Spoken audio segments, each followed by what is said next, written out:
Yan, nilibre ako ni Dodoy ng barbecue. Tingnan nyo kung ano. Gaano ka... Ituro kasi sa akin to ng kaibigan namin. Di parang na-weirdohan ako.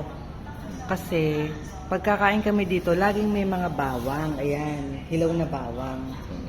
Tapos nung sinama si Dodoy ng kaibigan niyang Chinese, tinuro sa kanya. Ganto pala yun. Pagkakain ka pala ng lamb, sasabay mo siya. Pagkakain ka ng ano ng lamb, ayan. Ganito. Sasabay mo yung hilaw na bawang para dumatanggal ang lansa, ganon? At saka yung lasa. Masarap. Sige daw. Sauce.